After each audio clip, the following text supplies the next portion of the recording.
nii noo ko jàngatee. waaw je pense que démb on a pas mal fait le tour de la question mais peut-être dina baax ñu bamtuwaat ko te man comme ni ma koy préciser à l'entame de chaque propos boo xam ne dama koy tenir ci sujet bii nii mooy ni man vraiment faruma APR y a beaucoup de sujets sur lesquels je ne suis pas d'accord avec Macky Sall mais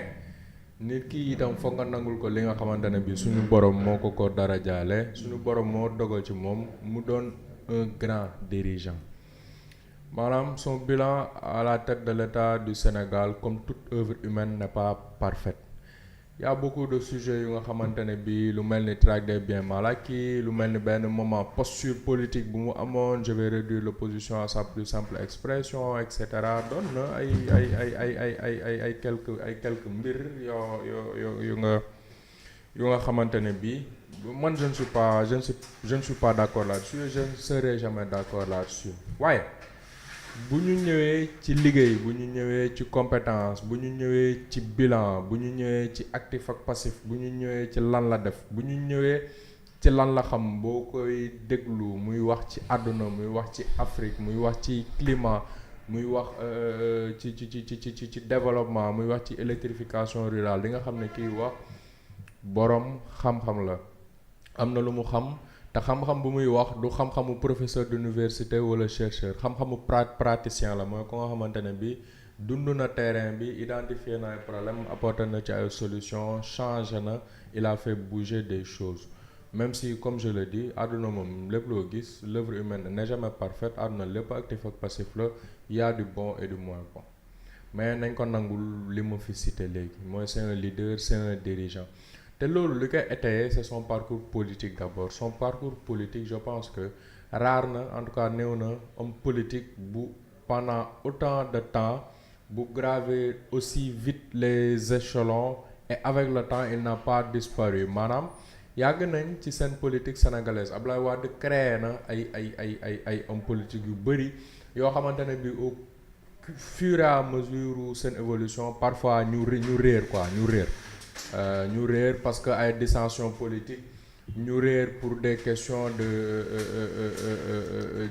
waroo gis-gis wala ñu réer juste parce que faillir nañ ci ay missions yu nga xamante ne bii dënk nañ leen ko le président Sall heureusement pour lui loolu dalu ko bañ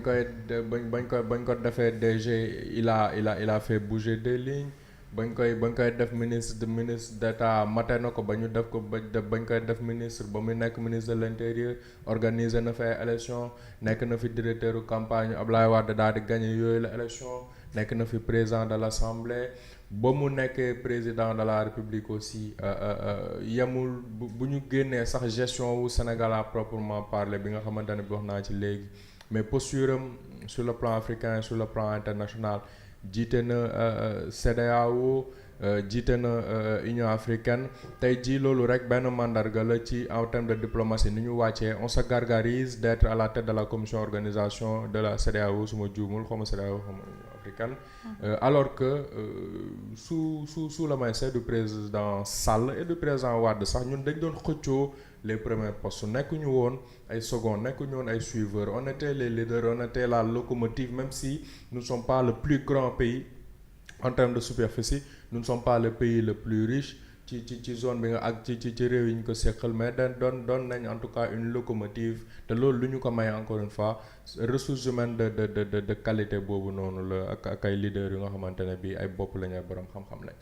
léegi nag man dama jàpp ne Afrique amuñu Sénégal jëlale naa ko je ne dis pas que Sénégal amul ay borom xam-xam wala nangam mais là on parle pas seulement de borom xam-xam on parle de l'expérience on parle du parcours on parle du CV. boo ko dajalee amuñu un meilleur profil que Macky Sall au Sénégal Afrique ci li ma xam ci ñi nga xamante ne bii amoon nañ ay mbébétu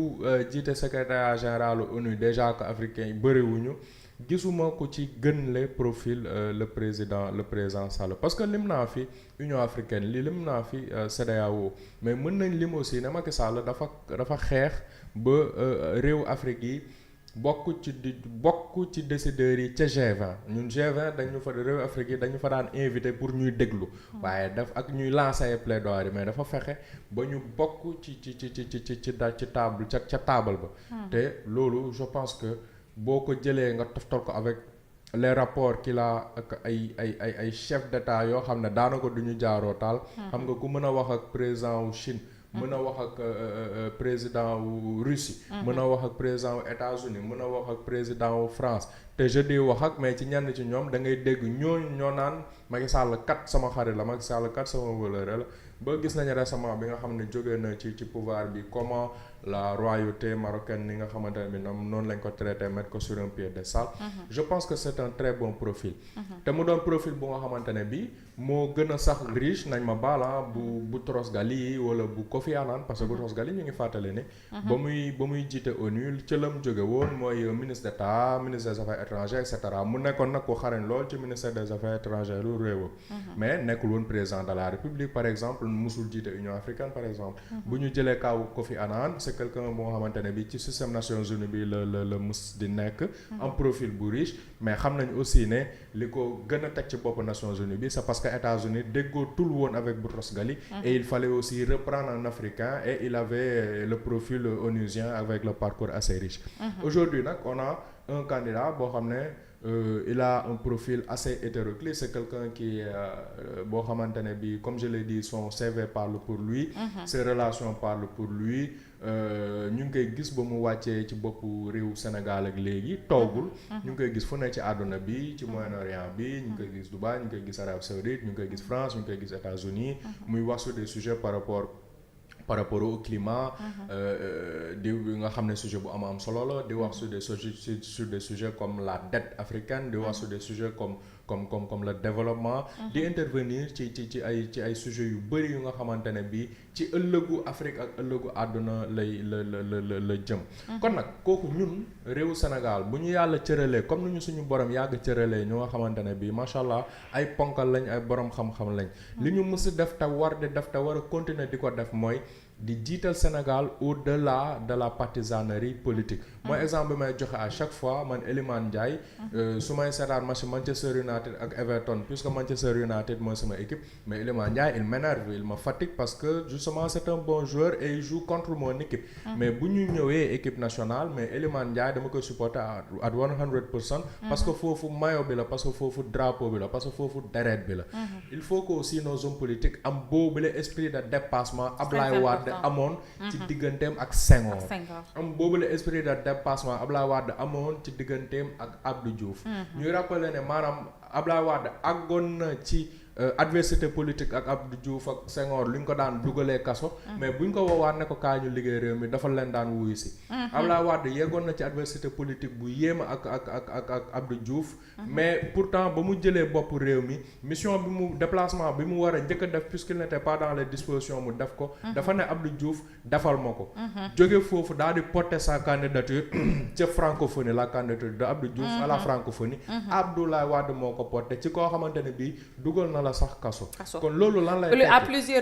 à plusieurs reprises et de manière injustifiée sax nag loolu lan lay tekki loolu lu muy tekki mooy il faut qu'à un moment donné suñu njiit yi nos dirigeants actuels qu'ils prennent le Sénégal ñu teg ko ci kaw seeni ressentiment ñu teg ko ci kaw seeni rancœur ñu teg ko sax ci kaw seen passé bu récent bu jaxasoo ak Macky Sall mais nag Fatima man damay gis benn hypocrisie bu ndaw tamit parce que ki nga xamante ne bi yow mën nga nekk ci kaso bi di woo doomam naan sama jarbaat la ki nga xam ne bi yow mën ngeen waxtaan ba mu génnee leen kaso bi ki nga xamante ne bi yow mën nga dem këram ba xewlu fa loolu Pape Mara moo ñu ko wax te ci ñoom la fare du dëgg waaw mais nag kooku wax dafa dëgg neex yàlla nag am na foo xam bu ñu fa eggee wax dëgg yàlla quoi dëgg yàlla maanaam ci jarbaat ba mu leen concerné ñoom pour ñu génn kaso ba mu leen concerné ñoom naka la ñuy def ba mën a présenter wu ci ay élection waaw mais ils l'ont rencontré avec plaisir waaw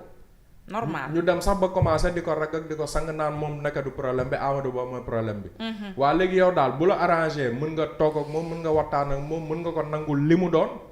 waaye bu fekkee Sénégal moo soxla wala Afrique moo soxla wala sax àdduna moo soxla da ngay bëgg jël say rancœur politique ak say partisans li nga xamante ne bi moo leen neex nga teg ko au devant de la scène te loolu ça ne répond pas à la question bi nga xam ne dama jàpp ne tout leader tout politicien moom nga war a poser wu moom nga war di jiital mooy quel est l'intérêt supérieur de la nation dans cette décision là que je suis en train de prendre. Aujourd'hui ñu ngi am benn attitude bu nga xamante ne bii je trouve qu'il manque de courage man je les aurais beaucoup plus respecté bu ñu affirmer woon une position ne ñun kat soutenir ñu Macky Sall ci pour ci secrétaire général te kenn du leen ci dóor de. mais nekk fii Milo Mballo ñu ne président moo war a dem mais finalement premier ministre bi mooy dem lan mooy premier ministre lan mooy position bu sa réew non mënuma cee wax président moo ci wax président bëgg nañ koo jot mënuñ koo jot ba ñu mujj naan sax léegi est-ce que duñ ko jéem a def appel visio pour man loolu noonu ça manque de courage et wax fa dëgg na yàlla en tant que dirigeant en chef d'État même si tes décisions sont impopulaires, il faut quand même assumer tes décisions. Très bien, merci beaucoup Baba.